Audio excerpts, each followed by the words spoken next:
Hey guys, this is my Milsbo Terrarium build. Let's see. So I got this plastic corrugated board, kind of like what you make yard signs, garage sale signs on. Got that at Home Depot. I have these net pots, as you can see. I think they're listed as orchid pots. I got them at my hydroponic store here in Austin. And cork flats that I got at the pet store, exotic pet store here. And then I also bought this 1/4 inch tubing in the plumbing department at Home Depot. Great, now it's stuck. And that's how I'm making drainage. I ran out of tubing, so I had to use some permanent straws I had that are metal, and then one I used an actual straw. So basically I just laid out my pots and my wood, and I cut holes in the pots, you can kind of see, at the lowest draining point. So this is kind of tilting forward. And I put the tube in there. I'll probably pull it through a little bit further so it will drain. Added some branches. Everything I got should be good for humid environments. So anyways, I laid those out. I did zip tie them together because they weren't long enough. And I bought Great Stuff, I think it's called Great Stuff spray foam. I'm not done with the spray foam, I just ran out. This is 3 bottles, 20-ounce bottles, I believe, for 18. Anyways, so I spray foamed around it, made sure I got underneath there. And next I will spray foam in the middle. I'm gonna spray foam all over, and I will show you that in the next video. But yeah, that's what I got so far. So I got some more of the spray foam, and it's a sea of foam.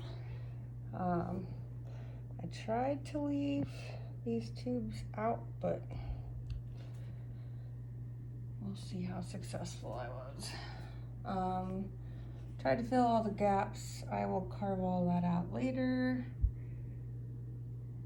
but I just wanted to make sure I filled all the gaps.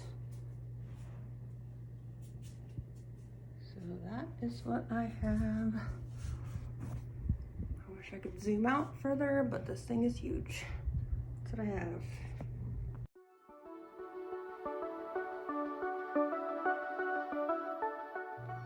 So the next step, after you let your foam dry for a few hours, you don't want to start carving it before it's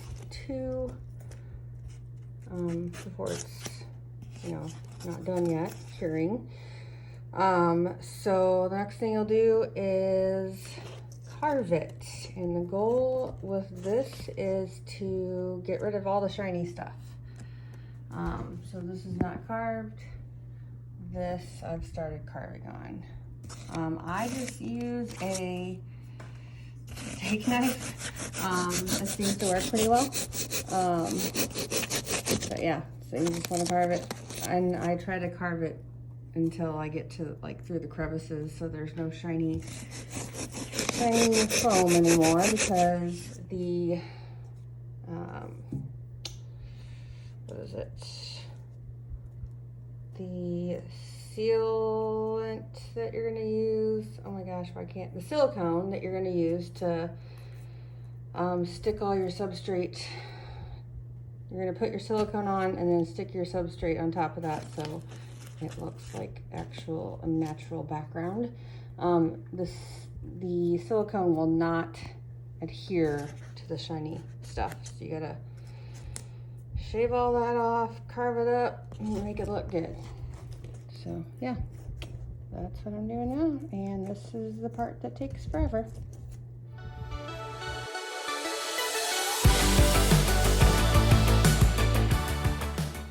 So after you carve the foam, make sure there's no shiny spots, then you can add some aquarium sealant, silicone, and I would recommend the aquarium type because stuff for kitchens and bathrooms has stuff in it that will kill mold and mildew, things like that. So things that are living, so just be cautious. I would not use a regular silicone.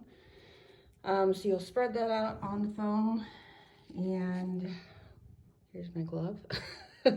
I spread it with my finger, with tools, just make sure it gets in all the grooves and cracks, and then you will sprinkle your substrate on top, and I like to pat it down to make sure it's gonna stick.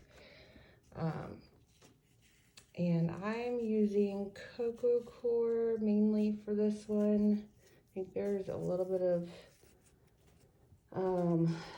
other substrates in it, but I don't remember what. But yeah, that's what you'll do next. After it's dried, you'll vacuum it or take it outside and shake off the extra. But yeah, that's how you do the substrate on the background.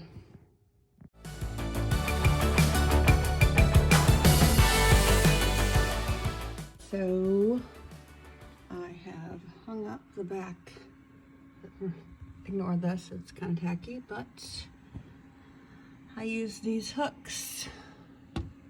I did seal all of the corners and edges with that aquarium silicone just to be safe. I drilled a hole, if you could see it, for electrical cords. Probably need to tape the edges so it doesn't cut wires. These hooks, I've hung a light. I'm hoping one will be enough, but we'll see. This is kind of ugly right now, but I have one of these double computer fans that I put in there. So I took one of the glass shelves that comes with the Milsbo and I put it on the bottom. And I sealed the edges, and then I also put one, you can see, up against like where the door would be when it closes, except there's a gap. I also used these strips to seal the doors. Yeah, and hung this up. There's holes for anchoring this to your wall, which I'm living on the edge because I'm not going to, because I don't have kids, but so there's holes already as part of the Milsbo design. I did put a zip tie through those. There's two, just to be sure. And this part is on the outside, so nothing will fall through, because this thing is a little heavy. Yeah, I have a little humidifier. I did order a fogging terrarium fogger, so I'll put that like hose thing from the fogger through that, because that humidifiers not gonna, I think it only brought it up to 70%. Yeah, that's what I got so far, and I put some little suction cup hooks up to hang miniature orchids from. So I will update you once I get the plants in.